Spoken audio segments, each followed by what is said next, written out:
When we first meet with our clients, they're often very confused about what a strategic advisor actually is. So we explain it in terms of building a house quite often. If you have unstable foundations, they're going to crack under the pressure and the weight. So really, we're about building solid foundations for the business so they can build stable growth. We do that in 4 ways. We look at the systems, we look at the team skills, we look at the market understanding, and last, but by no means least, we look at the planning and the strategic planning capabilities.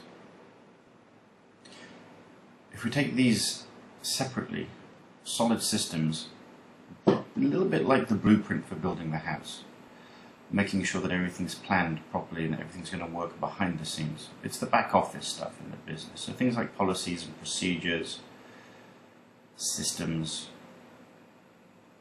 So we're looking at things when we work with clients like rewards and compensation, the targets and KPIs, making sure that they're aligned, customer service, sales systems, making sure that things are replicable. Basically, we're trying to make sure that when they finish building, they don't miss it like this.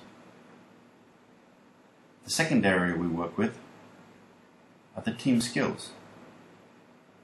When it comes to the team skills, we're talking about performance capability and management ability of the managers. Basically, it's the right people for the right job with the right training. Now, in this area, we work on ongoing training programs, developing management skills, helping people with forecasting, budgeting, team building, business English.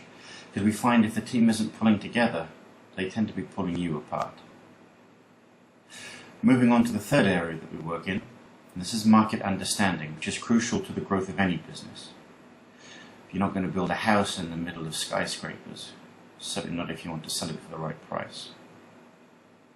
So we ask what the market looks like that people work in, the market size, the competition, the market share that they have, the target market, the USP, areas that directly affect your ability to perform. And as I said before, last, but by no means least, solid strategic planning. If you plan things properly and follow the plan, they can end up looking beautiful. Unfortunately, the converse is true. So here we're looking, when we work with our clients, at things like forecasting, budgeting, planning. And we normally start off by asking our clients, what do they actually carry out, if any, at the moment? Are you working with your team to build successful plans, or are they just rehashing plans from last year? Now, these are the areas we work at with our client, but we're very fussy about who we work with, and we're very careful about picking the right clients.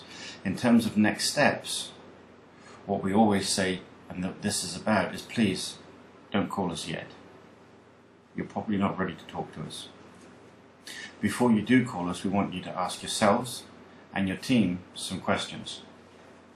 Now, those questions are in terms of the systems. Do you have solid systems already? There's no point us working on them if you do. So, do you compensate and reward your staff in a way that motivates them to work hard? Do you record interactions with customers? How do you do that? Do you have a high turnover of staff? Are people happy working for you? What processes and systems does sales have that allow them to replicate their successes?